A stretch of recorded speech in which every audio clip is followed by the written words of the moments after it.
आप लगातार 4 किलो अनाज के लिए वोट दिया, आपको 4 किलो अनाज मिला। ये लालटेन जो है ना, लालटेन में किरासन तेल, वो मुसलमान है। बिहार के सांसद से आप दिल्ली में सरकार चलाएंगे और यहाँ आप मजदूर बना करके रखेंगे। आप 2 सांसद को धमकी मिल रहा है कि आपको मार दिया जाएगा, तुरंत आप उनकी सुरक्षा लगा दे रहे हैं, Y+Z+ दे रहे हैं। पर हम माननीय मोदी जी, भारतीय जनता पार्टी लगातार हिंदुस्तान के विकास की ना सोचकर मुसलमान को बर्बाद करने के लिए शरीयत में इंटरफेरेंस हो रहा है। शरीयत में इंटरफेरेंस नहीं होना चाहिए, किसी को हैसियत नहीं है। और नमस्कार, आप सबका स्वागत है हमारे चैनल पे। मैं हूं आपके साथ चंदन प्रताप सिंह और आप देखना शुरू कर चुके हैं पब्लिक संपर्क। बिहार में अगले साल विधानसभा चुनाव होने वाले हैं और सभी पार्टियां अपने अपने दाव लगाना शुरू कर दी है। तमाम मुद्दों पर बात करेंगे बिहार की जनता से। इस वक्त हम मौजूद है पटना साहिब विधानसभा क्षेत्र में, जहाँ से नंद किशोर यादव विधायक है भाजपा के टिकट पे। तो उनका कार्यकाल कैसा रहा, इन तमाम मुद्दों पे यहाँ की जनता से बात करेंगे। या इस चुनाव में जो नए चेहरे उभर कर आ रहे हैं, प्रशांत किशोर जो एक नई पार्टी लॉन्च करेंगे 2 अक्टूबर को, इन तमाम मुद्दों पे बात करेंगे यहाँ की जनता से। बताएंगे सर, क्या नाम हुआ?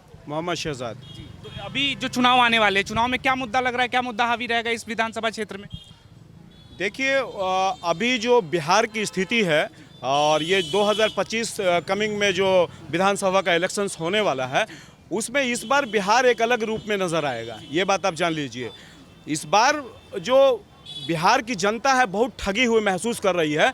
और जिस तरह से Bharatiya Janata party entire NDA group ने जिस तरह से बिहार में सत्ता को संभाला है और जिस तरह से बिहार को विनाश की ओर ले गए हैं, ये बात आप समझ लीजिए। बिहार में कोई डेवलपमेंट नहीं है, बिहार का प्लान रुका नहीं है। बिहार के लोग बाहर में जाके 10,000 और 15,000 के लिए लगातार मजदूरी कर रहे हैं और उससे काफ़ी परेशान है बिहार की जनता। और यहाँ का एजुकेशन स्तर इतना लो हो चुका है कि यहाँ कोई पूछने वाला नहीं है। यहाँ के मंत्रीगण, आप पटना के विधायक को ही देखिए, नंद किशोर यादव जी को देख लीजिए।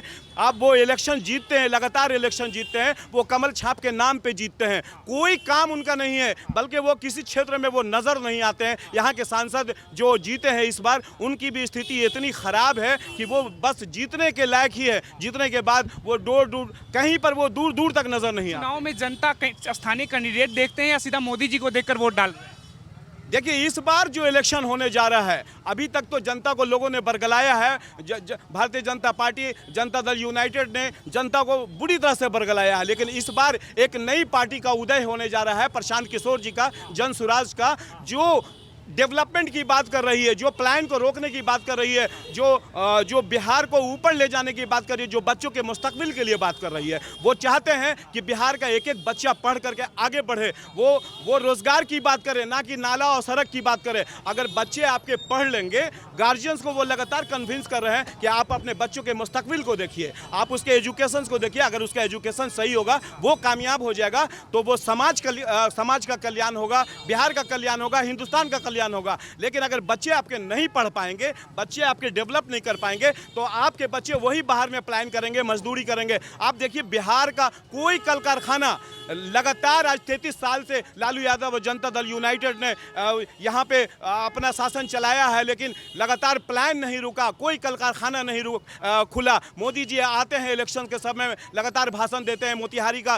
कारखाना खुलवा देंगे, चीनी मिल खुलवा देंगे। आज तक कोई कल कारखाना, एक सुई का भी कारखाना बिहार में नहीं खुला है। इस बार स्थिति बहुत खराब है बिहार की। इस बार जनता दल यूनाइटेड, आरजेडी और भारतीय जनता पार्टी का आप देखिएगा सफाया हो जाएगा। आप देख लीजिएगा, एक नई पार्टी का उदय होने वाला है। जो वो लोग तो नई पार्टी जो आएगी जन स्वराज, उसी को कह रहे हैं कि इस बार खाता तक नहीं खुलेगा। वैसे ख्वाब देख रहे हैं मुख्यमंत्री बनने का प्रशांत किशोर। देखिए, जो लोग जन स्वराज को बी पार्टी और सी पार्टी कर रहे हैं, ये बात वो जान ले, वो आने वाले समय में ए पार्टी है। ये बात आप नोट कर लीजिए। प्रथम पार्टी होगी जो एक एक जनता उनसे खुश रहेगी, इसलिए कि वो विकास की बात कर रहे हैं, वो डेवलपमेंट की बात करें, बच्चों के मुस्तकबिल की बात करें। वो कह रहे हैं कि आप हमको देख करके वोट ना करें, आप अपने बच्चों का इस बार चेहरा देखें। आप लगातार 4 किलो अनाज के लिए वोट दिया, आपको 4 किलो अनाज मिला। आप बिजली के लिए, रोड के लिए आपने वोट दिया, आपको वो मिला। लेकिन इस बार आप अपने बच्चों को देख करके वोट करें। लेकिन चुनाव में लगता है कि ये सब मुद्दा हावी रहता है। चुनाव पे तो जात पात हावी हो जाते हैं बिहार में। ऑब्वियसली इस बार कोई जात पात नहीं होगा, ना हिंदू ना मुसलमान, ना फॉरवर्ड ना बैकवर्ड। ये इस बार नाम निशान मिट जाएगा। आप देख लीजिएगा, इस बार इस बार जन सुराज प्रशांत किशोर जिस इशू को उठा रहे हैं, जनता बड़ी गौर से उनको सुन रही है और देख रही है, और पूरी उम्मीद है कि इस बार एक बहाव होगा विकास की ओर। ये बात आप जान लीजिए। जन सुलाभ तो बहुत आ रहे हैं। अभी बापू सभागार में प्रोग्राम हुआ, मुस्लिम समाज का, सभी लोग एक मंच पे आ गए, लेकिन वोट में ये तब्दील होगा कि नहीं, ये तो भविष्य तय करेगी। अनएक्सपेक्टेड भीड़ थी, ये बात आप जान लीजिए। बापू सभागार में जिस तरह का भीड़ था, जिस तरह से मुसलमानों की वहाँ पे लोग सुनने के लिए प्रशांत किशोर को आए, और प्रशांत किशोर ने जिस तरह से अल्पसंख्यक की बातों को रखा, उन्होंने भागीदारी की बात की। उन्होंने कहा कि मैं किसी के साथ नाइंसाफी नहीं करूंगा। आज तक यहाँ पे अल्पसंख्यक का सिर्फ शोषण होता रहा है। इंटायर लालू यादव ने शोषण किया, जनता दल यूनाइटेड ने शोषण किया, और भारतीय जनता पार्टी तो एक सांप्रदायिक पार्टी है। वो तो लगातार बिहार में जिस तरह से वो दंगा फैलाने की कोशिश करती है, आप गिरिराज सिंह जैसे नेता को आप उठा करके देख लिए, दिन रात वो हिंदू मुसलमान की बातें करते हैं, उनको विकास से कोई मतलब नहीं है। इसलिए जन सुराज इस बार मजबूती से बिहार में लोग उनको देखने के लिए, सुनने के लिए, और आने वाले 2025 में बड़ी पार्टी के रूप में जन सुराज उभरेगा। ये लालू जी कह रहे हैं, लालू यादव तो कह रहे हैं कि कोई कुछ भी कर ले, मुस्लिम समाज का जो वोट बैंक है जो आरजेडी के साथ ही रहेगा। प्रशांत किशोर पर लगातार कहते हैं कि कहीं गोटी फिट नहीं हुए तो बिहार लौट कर वापस आ गए।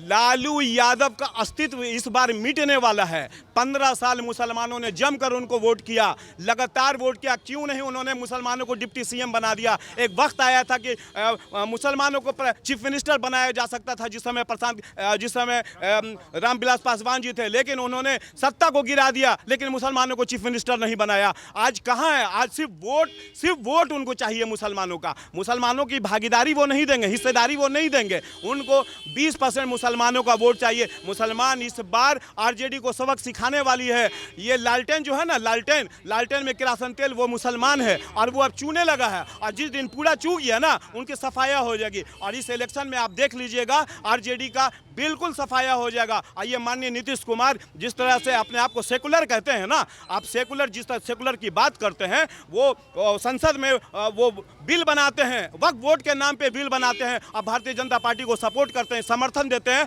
और वक्फ वोट के नाम पे मुसलमानों की मस्जिद छीनी जाएगी, मदरसा छीना जाएगा, ईदगाहें छीनी जाएगी। लगातार मुसलमानों के ज़मीन पे भारतीय जनता पार्टी, आरएसएस का और उसके साथ संलग्न माननीय नीतीश कुमार जी उसमें मिल करके मुसलमानों की प्रॉपर्टी को छीनना चाहते हैं। ये मुसलमानों की पर्सनल प्रॉपर्टी है।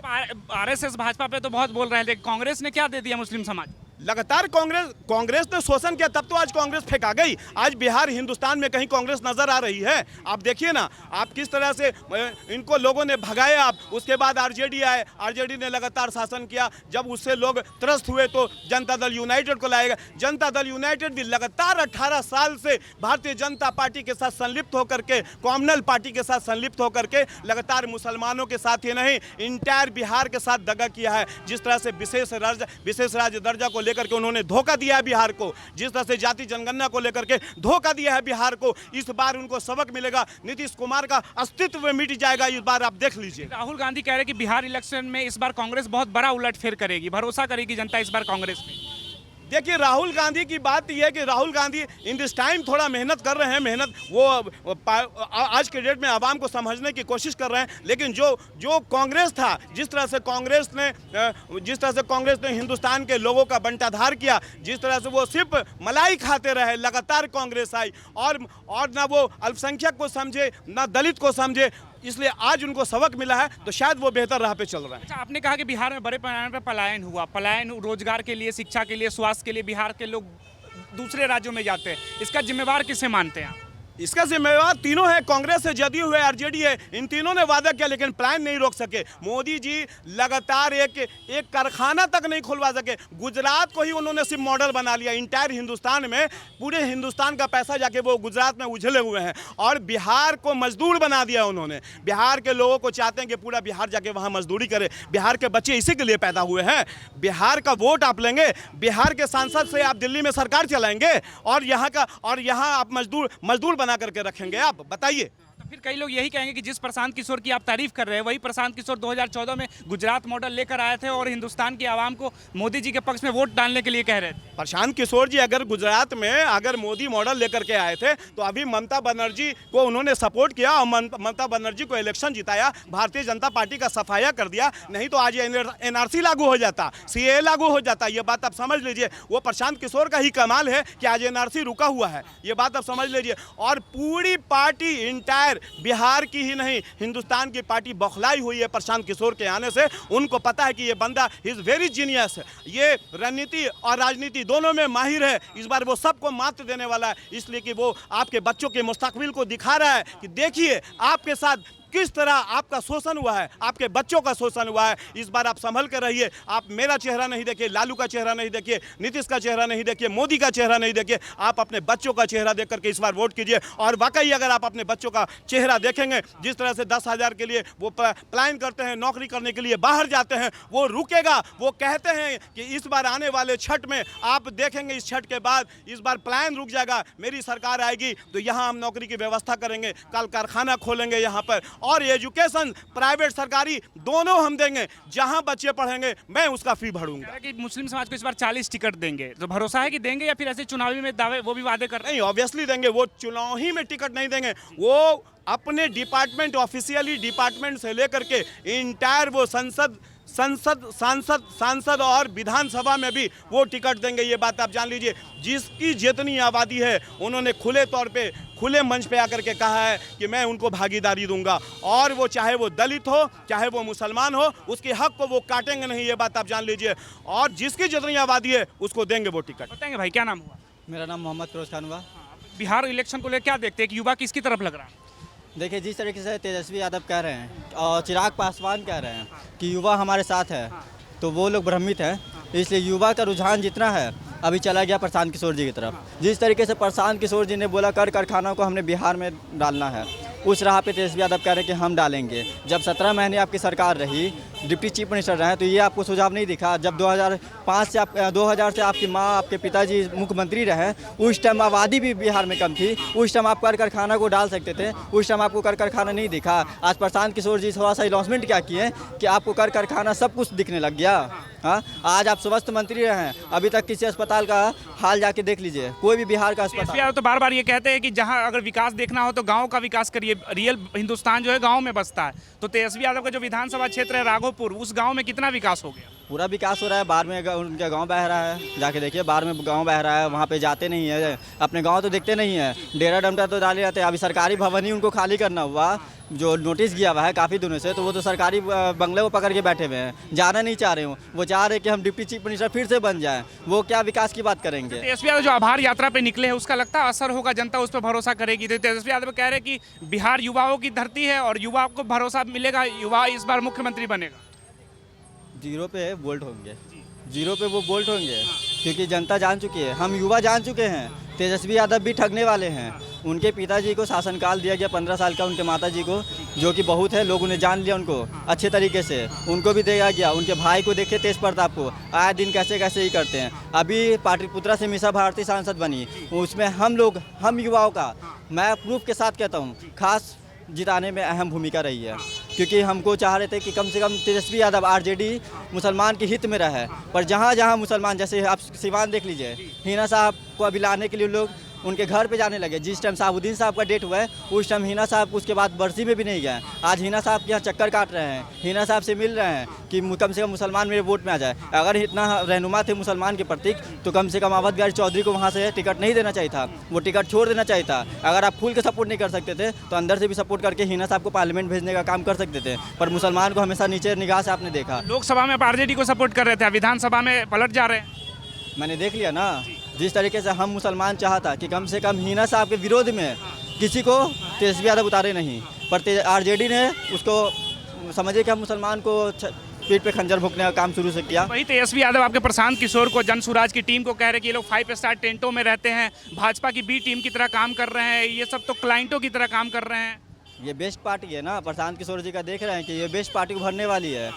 ये बीजेपी का बी टीम जो बोलते हैं, तो आप ए टीम है ना, जेडीयू जो है बीजेपी का, और देखा जाए तो सही मायने में तो बीजेपी का बी टीम तो जेडीयू है। कभी लुढ़क इधर कभी उधर, तब भी आप वही है कि सेहरा हम पहनने के लिए तैयार हैं, दूल्हा हम किसी के भी बन जाएंगे। आप नीतीश जी को नहीं देख रहे हैं, नीतीश जी का सेहरा पहनने के लिए तैयार हो जाते हैं। असल रियल में तो खुल के तो बीजेपी के बी टीम नीतीश जी हैं, फिर भी आप बोलते क्या भाई मेरे से गले मिल जा। वो जो वही कहावत सुना है ना कि जैसे बीजेपी का भी चलता है, जो आप अगर बलात्कारी हैं तो बीजेपी में गए तो आपका पाप धुल गया, अदर पार्टी में तो आप बलात्कारी कहला गए। तो वही हाल आरजेडी। स्थानीय जो विधायक है वो भाजपा से आते हैं और मोदी सरकार बार बार दावे करते हैं जो मुस्लिम समाज के युवाओं के लिए कि एक हाथ में कंप्यूटर हो, एक हाथ में कुरान हो, इसलिए मुस्लिम समाज के युवाओं का तरक्की हो पाएगा। इसमें लगता है कुछ सच्चाई या धरातल पे ये दिखा हो कुछ? ऑफकोर्स दिख रहा है। अभी देखिए बीजेपी के ही अध्यक्ष जो थे मंडल के, उनका गोली मार के ही हो गया, तो वो दिख रहा है कि कलम दिख रहा है कि कुरान दिख रहा है। बंदूक लेके लोग रोड पे उतर गए हैं। ज़रा ज़रा बात पे हम तो असुरक्षित पहले बात महसूस कर रहे हैं। जब आपके कार्यकर्ता ही सुरक्षित नहीं है, अभी 2 सांसद को आपको ही पता होगा, 2 सांसद को धमकी मिल रहा है कि आपको मार दिया जाएगा, तुरंत आप उनकी सुरक्षा लगा दे रहे हैं, Y+Z+ दे रहे हैं। पर हम जो निचले तबके का जनता के प्रति आपने सुरक्षा क्या दिया?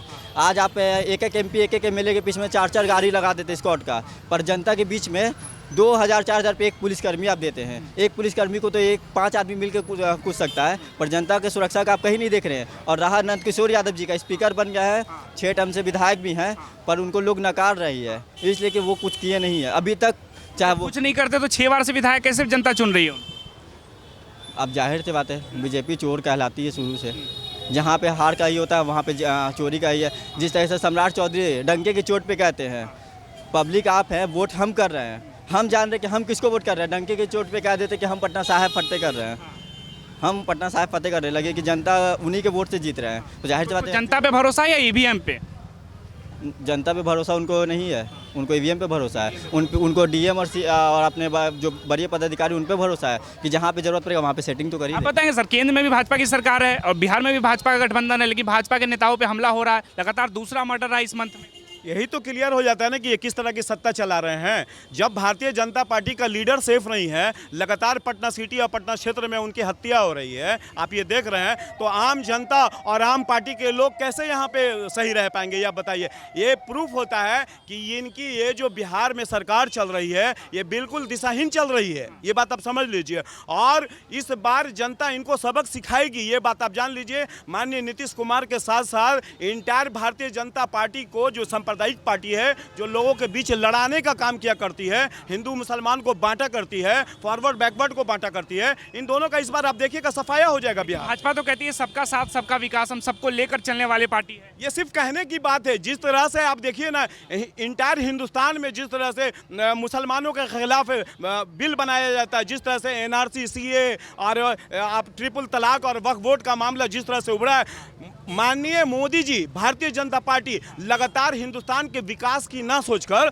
मुसलमान को बर्बाद करने के लिए सिर्फ ये तुले हुए हैं, ये बात आप जान लीजिए। सिर्फ उनके लिए कानून यहाँ बनाया जा रहा है और कानून बना करके हिंदुस्तान के आधे पार्ट को, यानी कि आधे कंट्री को बर्बाद करना चाहते हैं मोदी जी, ये बात। केंद्र से जो योजनाएं चलती है उसका फायदा तो मुस्लिम समाज को भी मिलता है ना, ऐसा थोड़ी तो भेदभाव हो जाता है योजनाओं में। सवाल ही कि ये मोदी जी थोड़ी दे रहे हैं, ये तो मेरे देश का चीज़ है ना, तो जो भी चीज़ डेवलप करेगा उसमें सबका हक है ना। लेकिन आप जो बातें बोलते हैं, जिस तरह से आप बोलते हैं कि मंगलसूत्र मुसलमान छीन लेंगे और ये कर देंगे और वो कर देंगे और कटोगे तो बटोगे, इस तरह का जो बातें करते हैं, ये क्या सांप्रदायिक बातें नहीं है? आप बताइए। मोदी जी अगर इस बात ये जो समय इधर बर्बाद करते हैं ना, वो देश के विकास पे अगर वो समय लगाएं, पूरे इंटायर समाज को विकास की ओर आकर्षित करें, तो हिंदुस्तान आज कहाँ रहेगा, ये आप सोच सकते हैं। 3 तलाक के मुद्दों पे जो बात की जाती है मुस्लिम समाज को उसका बहुत फायदा हुआ, भाजपा तो हर बार ये अपना गिनवाती है कि हमने बेहतरीन काम कर दिया मुस्लिम समाज के। सबसे बड़ी बात कि शरीयत में इंटरफेरेंस हो रहा है। शरीयत में इंटरफेरेंस नहीं होना चाहिए।